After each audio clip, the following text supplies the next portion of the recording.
ثم رددناه أسفل سافلين الذين آمنوا وعملوا الصالحات أشهد أن لا إله إلا الله أشهد أن محمدا عبده ورسوله اللهم صل على محمد وعلى آل محمد وسلم ورضي الله عن كل صحابة رسول الله أجمعين. Alhamdulillah, syukur kita kepada Allah. Pada maghrib ini kita dihimpun oleh Allah di majlis ini. Semoga majlis kita ini majlis yang diberkahi oleh Allah Subhanahu wa taala. Serta selawat dan salam marilah kita mohon dan semoga tercurah kepada baginda Nabi Muhammad sallallahu alaihi wasallam sebagai uswah dan qudwah hasanah buat kita semua. Bapak-bapak, ibu-ibu yang dimuliakan oleh Allah, kita pada maghrib ini akan membahas tentang lanjutan dari sirah nabawiyah, yaitu perang yang disebut dengan Ghazwatu Ahzab, perang Ahzab, atau yang dikenal dengan Khandaq, perang Khandaq. Sebagaimana yang telah kita bahas sebelumnya bahwa Nabi Muhammad sallallahu alaihi wasallam untuk mengkondisikan kota Mekah itu aman, maka Nabi Muhammad melumpuhkan beberapa pergerakan yang ada di luar kota Madinah, memastikan bahwa tidak ada lagi yang melakukan provokasi, tidak lagi ada pergerakan yang berada di luar kota Madinah. Maka kemarin kita bahas tentang ada perang Najd di wilayah Najd, dan juga ada perang Badar kedua yang memang belum terjadi perperangan di dalamnya, dan ada perang Dumatul Jandal. Dumatul Jandal ini yang paling jauh, sekitar 15 hari perjalanan Nabi Muhammad SAW. Untuk apa? Untuk memastikan bahwa di luar kota Madinah itu dipastikan tidak lagi ada pergerakan, dan untuk menunjukkan kepada orang-orang Yahudi, baik orang-orang Quraisy, bahwasanya Nabi Muhammad SAW memiliki kekuatan militer yang cukup. Sehingga apa? Sehingga mereka berpikir ulang untuk menyerang baginda Nabi Muhammad SAW. Bapak-bapak, ibu-ibu yang dimuliakan oleh Allah, perang Ahzab ini perang yang terjadi 5 Hijriah, ya, 5 Hijriah di bulan Syawal. Dan Nabi Muhammad SAW karena apa yang strategi yang dilakukan oleh Nabi untuk mengamankan wilayah-wilayah Madinah itu membuat Jazirah perdagangan sudah mulai berjalan gitu ya. Tidak ada perampokan-perampokan yang terjadi di jalan lagi, karena Nabi memastikan bahwa perdagangan kaum muslimin ketika itu berjalan sebagaimana biasa. Tetapi orang-orang Yahudi ini kan tidak tinggal diam, Pak. Mereka seperti syaitan ya. Syaitan itu kan allazi yuwaswisu, kondisi sudah aman, mulai lagi melakukan provokasi. Karena mereka kan kemarin Bani Nazir kan sudah diusir oleh Nabi dari kota Madinah. Ya, terbirit-birit mereka keluar dari kota Madinah. Tinggal satu yang ada di dalam, yaitu Bani Quraidah. Ya, tinggal di dalam ini adalah Bani Quraidah. Akhirnya mereka menyusun rencana, Pak. Jadi perang Ahzab itu artinya hizb. Hizb itu partai, kelompok, koalisi Hizbut Tahrir Indonesia. Itu kan hizb itu artinya kelompok, Tahrir pembebasan Indonesia, yang kemarin akhirnya ya diboikot oleh Indonesia gitu ya. Diboikot karena pemikiran Hizbut Tahrir itu mengharamkan demokrasi. Padahal di Indonesia ini demokrasi. Kata mereka bahwa demokrasi itu tidak berhukum dengan hukum Allah Subhanahu wa taala. Ayatnya apa? Faman lam yahkum bima anzalallah faulaika humul kafirun. Siapa yang tidak berhukum dengan hukum Allah, kafir. Nah, sehingga demokrasi itu tidak bisa diterima. Maka apa yang dibangun? Yang dibangun adalah kekhilafahan. Nah, itu yang saya hanya menunjukkan hizabnya ya. Kelompok orang kan berkelompok-kelompok juga. Muhammadiyah berkelompok, NU berkelompok. Mereka punya visi dan misinya masing-masing. Ya, sebenarnya Muhammadiyah bisa disebut dengan hizab Muhammadiyah. NU juga bisa disebut dengan hizab Nahdlatul Ulama. Nah, namanya hizab. Perang Ahzab berarti kan koalisi beberapa kelompok. Nah, ini yang dilakukan oleh Yahudi. Mereka datang kemana? Datang ke Quraisy.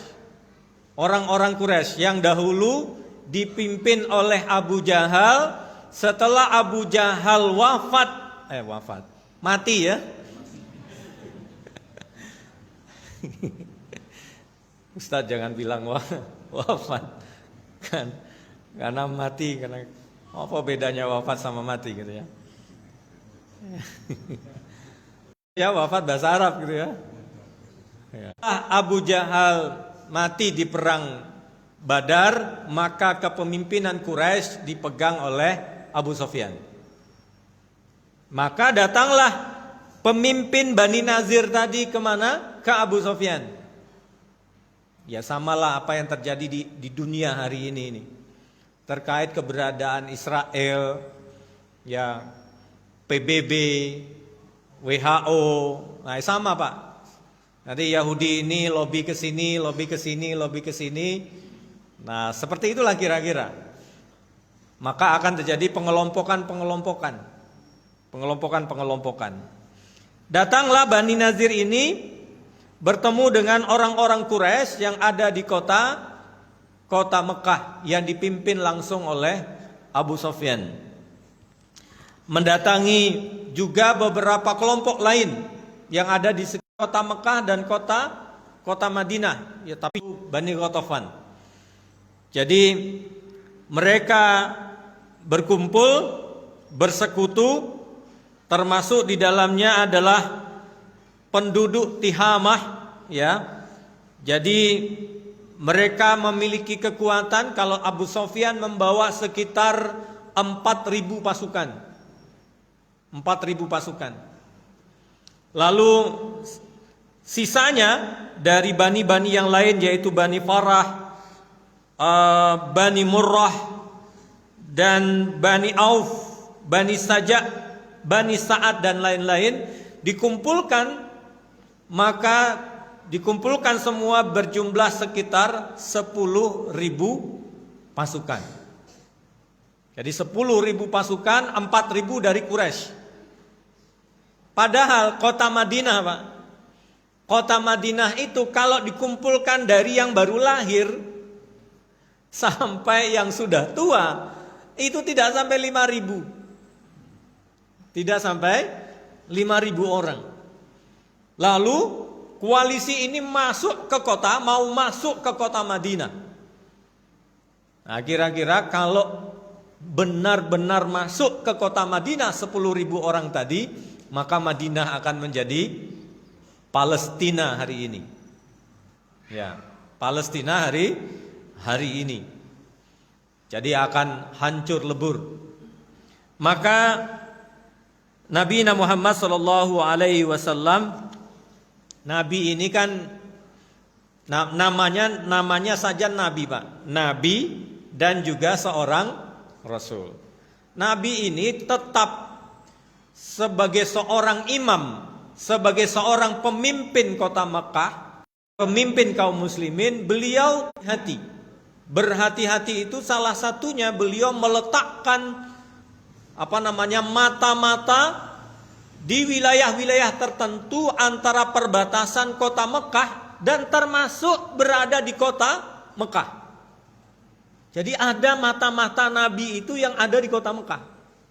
Dan tidak diketahui oleh orang Mekah kalau itu adalah mata-mata Nabi. Maka pergerakan arah mereka, Nabi tahu Pak. Mata Nabi dalam bentuk manusia, ada mata-mata Nabi langsung Jibril.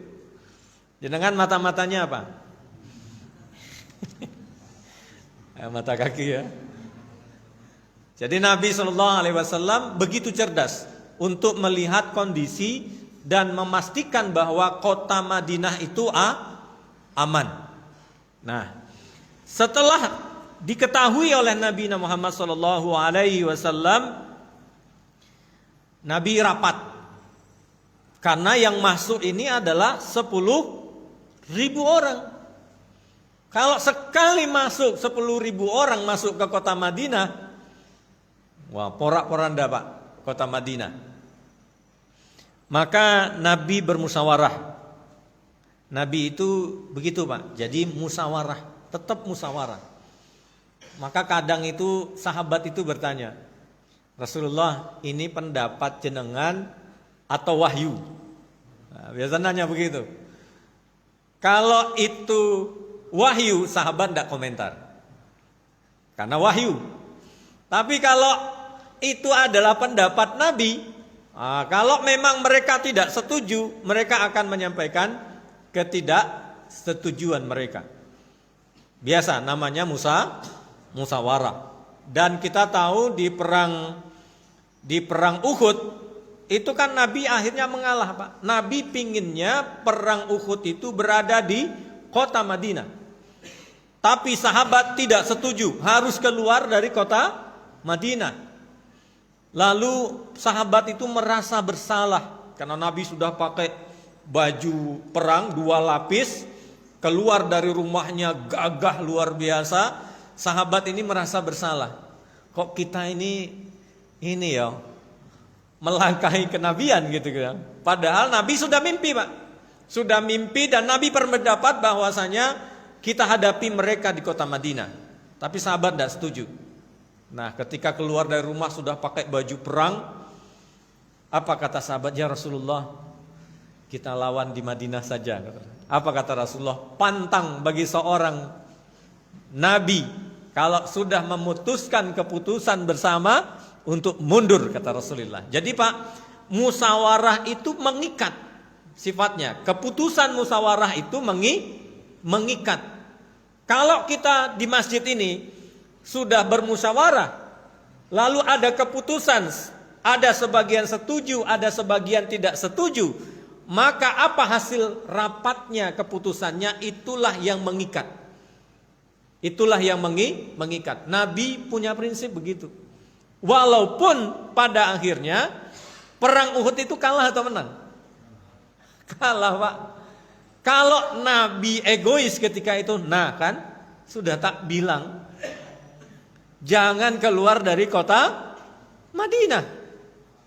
Nabi nggak berkomentar Pak. Nggak berkomentar. Pamannya sendiri Hamzah ketika itu di perang Uhud wafat. Dan Nabi Muhammad tidak berkomentar dan tidak menyalahkan siapapun ketika itu. Nabi tidak menyalahkan siapapun karena itu hasil dari musyawarah. Nah, jadi musyawarah ini penting juga karena at-tasyawuru barokah. Bermusyawarah itu berkah. Bukan persoalan individualnya, tapi berbagi pendapat itu adalah jalan keberkahannya. Nah, Nabi Muhammad bermusyawarah dengan sahabat. Apa katanya sahabat yang satu bilang, ya Rasulullah, kita hadapi saja mereka di kota Madinah ini. Kan kita tahu nih, wilayah Madinah ini seluk beluknya kami tahu. Kata sahabat, ingat loh, yang kita hadapi itu 10.000 pasukan. Kalau mereka kalah di kota Madinah, tidak ada efeknya kepada mereka. Karena mereka perang di luar negeri mereka. Tapi kalau kita kalah di kota Madinah ini, maka habis semuanya. Anak-anak kita semuanya akan habis, kata sahabat. Ada yang mengatakan, ya Rasulullah, kita keluar aja dari kota Madinah, kita perangi mereka sebagaimana di perang Badar dan di perang Uhud. Kata Rasulullah, ingat, kita berhadapan dengan 10.000 pasukan. Komplit Pak, senjata komplit. Ya, ibaratnya kalau itu terjadi, maka benar-benar setoran nyawa, gitu ya. Lalu ada lagi yang berpendapat, kata Rasulullah, berdirilah Salman Al-Farisi. Apa kata beliau? Ya Rasulullah, inna kunna bi ardil farisa wa idza husirna dakna alaina. Apa kata beliau? Wahai Rasulullah, dahulu kami adalah orang-orang yang hidup di Parsi, di Persia. Apabila kami dikepung oleh musuh, kami akan membuat khondak. Khondak itu parit, ya. Khondak itu parit. Khondak ini dari bahasa Parsi. Jadi ada bahasa Parsi, bukan bahasa Arab. Khondak itu dari bahasa Parsi. Lalu Nabi Muhammad SAW mendengarkan penjelasan daripada Salman Al-Farisi. Ya Rasulullah, kota Madinah ini kan di sisi barat kan bukit, di sisi selatan bukit, di sisi timur bukit, yang terbuka hanya sisi utara. Kata Salman Al-Farisi menjelaskan kenapa beliau berargumentasi kita gali khondak. Dan kedua, ya Rasulullah, kita terbantu oleh kebun-kebunnya orang-orang Yahudi. Orang Yahudi ini kan pelit-pelit Pak. Pelit-pelit maksud saya. Pelit-pelit, kalau mereka bikin kebun kurma, itu pagernya tinggi-tinggi Pak. Ada yang mengatakan 5 meter, ada yang mengatakan 3 meter, tinggi-tinggi. Karena orang Yahudi ini pelit. Coba jenengan lihat, kalau kita lihat ininya, kalau kebunnya Utsman bin Affan itu terbuka Pak di kota Madinah itu. Tidak ada di pagar itu, tidak ada. Tapi kebunnya orang Yahudi 5 meter Pak. Tapi kondisi itu menurut Salman Al-Farisi menguntungkan orang muslimin. Kenapa? Karena dari selatan, dari barat, dari timur tidaklah mungkin ada yang bisa masuk ke kota Madinah. Karena Salman Al-Farisi, yang kita perlu bikin parit ya Rasulullah hanya di wilayah utara, kata Salman Al-Farisi. Kata Rasulullah, setuju. Kata Rasulullah, digalilah khondak. Makanya kita lihat orang-orang yang menggali khondak ini, ya, mereka meletakkan tanah yang sudah digali itu di punggung mereka sambil mereka bersyair dan berdoa. Allahumma la aisha illa aisyatal akhirah faghfir lil muhajirin wal ansar. Tidak ada kehidupan selain kehidupan akhirat, kata mereka. Maka ampunilah kaum muhajirin dan orang-orang ansor. Jadi sambil bersenandung, sambil juga berdoa kepada Allah Subhanahu wa taala. Lalu kata Rasulullah, Salman, kalau kita gali parit, berapa kedalamannya dan berapa lebarnya? Kata Salman Al-Farisi, ya Rasulullah, kalau kuda putih meloncat, maka tidak sampai ke seberang. Kalau jatuh ya Rasulullah, tidak bisa naik. Akhirnya Rasulullah itu tahu Pak, kuda itu berapa batasan loncatnya. Ada yang mengatakan 6 meter, ada yang mengatakan 5 meter lebarnya dan dalamnya 3 meter. Nah, Setelah bagian utara itu digali paritnya kan masih ada celah-celah rumah kota Madinah itu dikasih pagar, sehingga gang-gang kecil seperti gang mau masuk di sini itu sudah ditutup. Semua gang itu sudah ditutup oleh para sahabat, sehingga tidak memungkinkan kalau ada celah 1-2 orang yang bisa masuk ke kota Madinah juga tidak bisa masuk ke kota Madinah. Semua gang itu sudah tertutup. Pastikan bahwa kota Madinah aman. Tapi ada Bani Quraizah di dalam kota Madinah. Siapa mereka? Mereka adalah orang-orang Yahudi. Nah, Bapak-bapak, ibu-ibu yang dimuliakan oleh Allah Subhanahu wa taala. Kita masuk ke kondisi alamnya kota Madinah. Waktu perang Ahzab ini, di perang Khandaq ini, mereka sedang mendapatkan panceklik. Waktu itu kurma tidak berbuah, gandum tidak banyak, ya, minyak zaitun juga tidak banyak. Padahal ini adalah makanan pokok mereka. Yang kedua yang didatangkan oleh Allah Subhanahu wa taala udara yang begitu dingin di kota Madinah. Nah, Nabi Muhammad sallallahu alaihi wasallam setelah Nabi mendoakan para sahabat, apa kata orang-orang Muhajirin dan Ansar? Nahnu alladzi bay'u Muhammadan ala jihadi ma baqaina abada.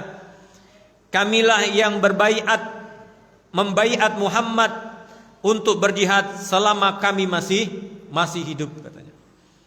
Jadi Nabi mendoakan orang Muhajirin dan orang Ansar, dan orang Muhajirin dan orang Ansar mengatakan kami tidak akan meninggalkan engkau Muhammad. Kami yang membaiat engkau dan kami tidak akan pernah meninggalkan engkau Muhammad. Kenapa? Karena kondisinya susah, makanan kurma tidak ada, gandum sedikit, minyak zaitun sedikit. Dan pasukan di luar 10.000 pasukan. Nah, itu mengerikan, Pak. Kota Madinah ketika itu mengerikan. Anak-anak dan ibu-ibu diletakkan ada benteng, ya, ada benteng memang sengaja dibikinkan, tapi disebut bukan benteng lah. Hanya pembatas begitu. Tapi tempatnya agak tinggi. Nah, itulah tempatnya, dan itu berdampingan dengan kampungnya Bani Yahudi tadi, yaitu Bani Quraidah. Lalu Al-Barra bin Azib dia berkata bahwa aku melihat Rasulullah Shallallahu Alaihi Wasallam mengangkut tanah, katanya. Jadi Nabi sendiri, Pak, bawa tanah. Jadi Masya Allah, saya masih ingat baca tulisannya anaknya A.R. Fahrudin, pimpinan Muhammadiyah itu. Beliau itu memang sudah biasa, Pak, ngangkut apa aja gitu ya. Ketokohan yang luar biasa dari beliau, A.R. Fahrudin. Sama, Nabi Muhammad biasa mengangkut tanah. Sehingga apa kata Al-Barra, sehingga aku melihat kulit perut baginda Nabi Muhammad yang putih itu, kata siapa? Barra bin Azib. Jadi perutnya ini, di atas perut ini ternampak kulitnya, dan Nabi itu di dadanya ini bulunya banyak. Maaf ya, ini laki-laki tenanan. Ya, yang tidak laki-laki itu yang tidak ada bulunya. Nabi itu bagian dadanya ini banyak bulunya, dan perutnya ini kelihatan kulitnya putih, kata Barra bin Azib. Dan aku mendengar, nah ini yang lagi rame viral di media sosial ya. Aku mendengar beliau menyanandungkan syair Sari Gubahan Ibnu Rawahah sambil mengangkat dan mengangkut tanah. Jadi begini, Pak, saya tidak akan mengambil hukum fikih musik ya. Saya hanya ingin menyampaikan dari perspektif ilmu saya. Dalam bahasa Arab, syair itu dalam bahasa Indonesia, antara syair bahasa Arab dengan syair bahasa Indonesia itu berbeda, Pak. Syair berbahasa Arab itu mesti musik. Mesti musik. Karena ilmunya disebut dengan ilmu arud. Berbeda. Nah, yang kedua, kalau orang-orang Arab, Pak, kalau mereka sudah bikin syair dan bersenandung, itu intronya saja, intronya itu bisa setengah jam. Belum nyanyinya. Makanya kalau mereka sudah bikin panggung untuk persiapan baca syair, wah itu bisa 24 jam, Pak. Jadi jangan kira kalau kita mendengar, melihat orang membuat bait untuk nyanyian itu kan paling lama itu 5 sampai 6 menit. Tapi kalau orang Arab dahulu Quraisy, wah itu bisa 24 jam. Seperti orang konser itu loh. Nah, Nabi Muhammad membacakan syair gubahannya Ibnu Rawahah. Berarti kan Nabi dalam hal ini kan ada nada suaranya, ada tangga nadanya. Nah, apa kata Nabi? Allahumma laula anta mahtadaina wa tasaddaqna wala sallaina fa'anzilanna sakinata alaina wasabbit aqdamana in laqina inna awla qad baya'u alaina in aradu fitnata abina. Apa kata Rasulullah? Ya Allah, kalau bukan karena engkau, kami tidak akan mendapatkan petunjuk, tidak bersedekah dan tidak salat. Nah, ini syair yang digubah oleh Ibnu Rawahah, yang Nabi terkadang-kadang mendengarkan syair ini. Dan beliau juga menyenandungkan syair ini. Ya, menyenandungkan syair ini. Limpahkanlah rahmat ketenangan kepada kami dan mantapkan kaki kami jika berhadapan dengan musuh.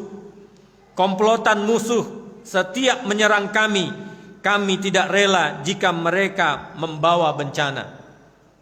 Dan ini adalah syair dari Ibnu Rawahah yang dibaca ulang oleh baginda Nabi Muhammad sallallahu alaihi wasallam. Jadi Nabi itu juga membaca syair, ya, membaca syair. Jadi itu, Pak, tradisinya orang syair dahulu di kota Mekah. Lebih parah mana dibandingkan dengan sekarang? Dulu mereka kalau baca syair 24 jam, Pak. Ya, kalau tidak percaya datang aja ke Mesir, lihat konser para syair di Mesir. Itu 24 jam.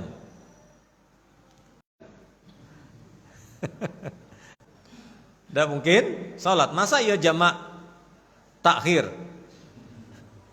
Nah, bapak-bapak, ibu-ibu yang dimuliakan oleh Allah Subhanahu wa taala, kenapa demikian? Karena lapar yang ditanggung itu luar biasa.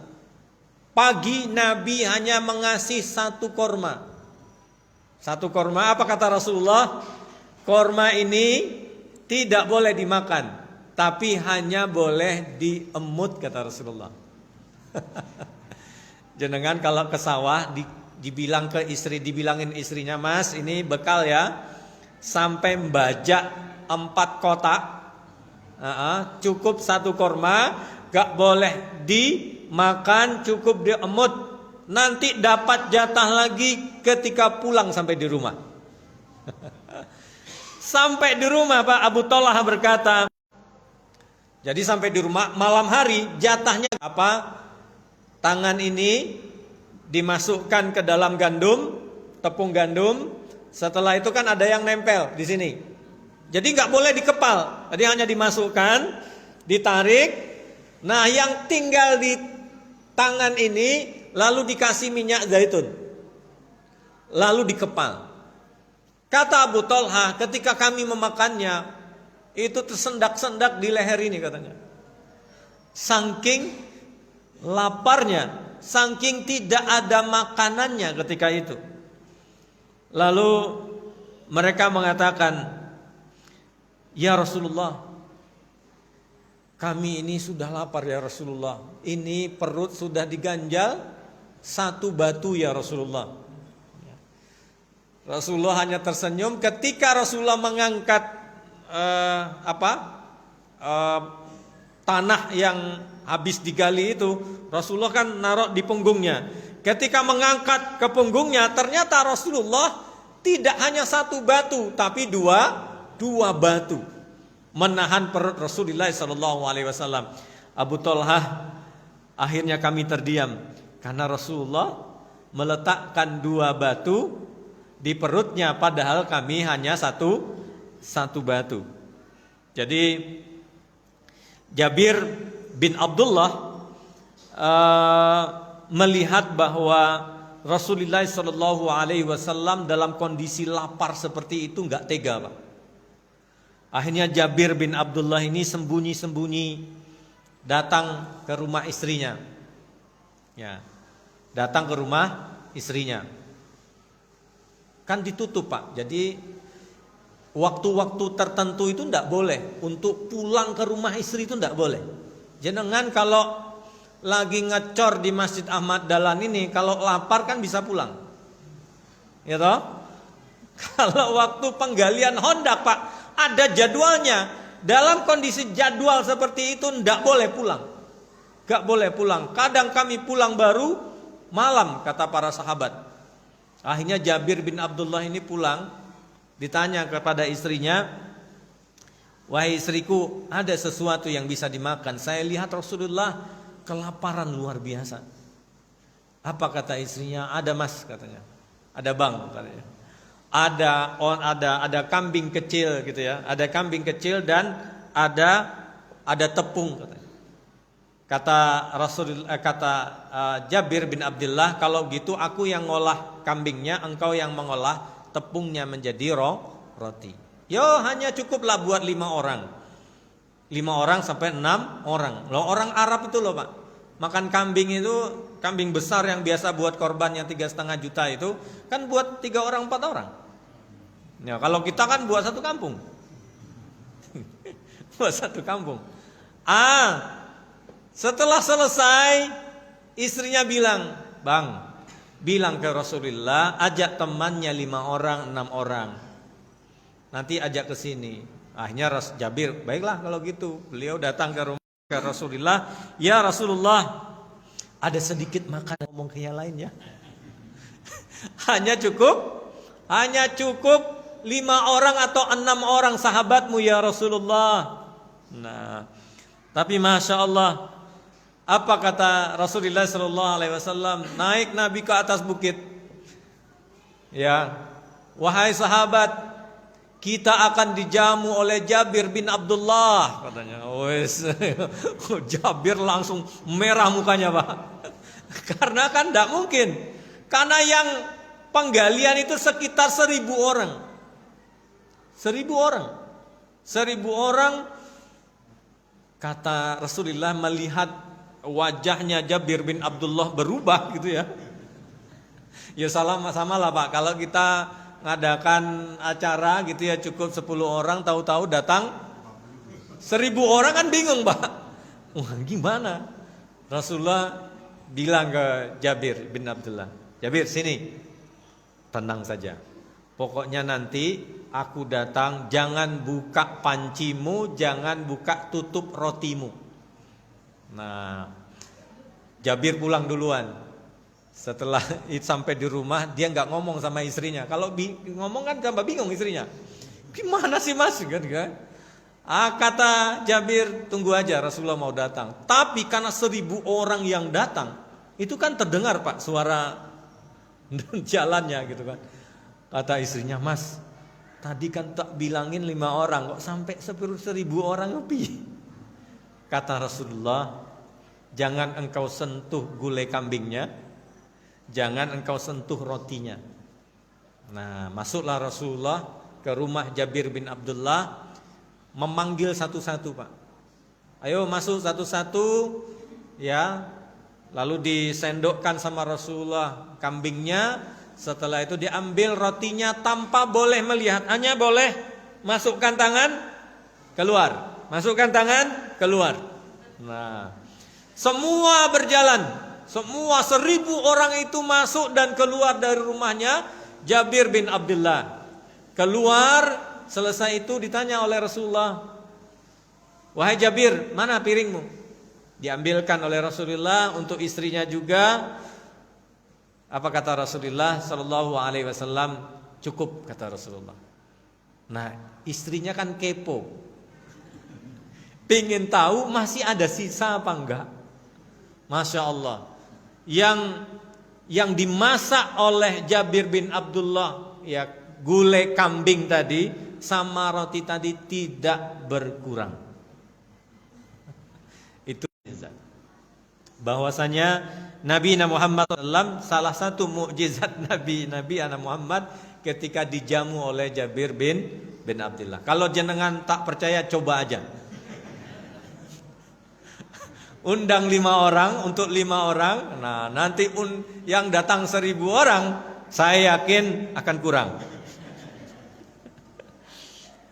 Bapak-bapak, ibu-ibu yang dimuliakan oleh Allah, setelah itu selesai, sahabat ini ternyata penggalian ini kan, Pak, yang mereka gali yang tidak bisa dipecahkan. Lalu sahabat ini datang. Al-Bara bercerita bahwasanya sahabat datang ke Nabi, ya Rasulullah, sesungguhnya ada batu yang kita gali yang tidak bisa dipecahkan.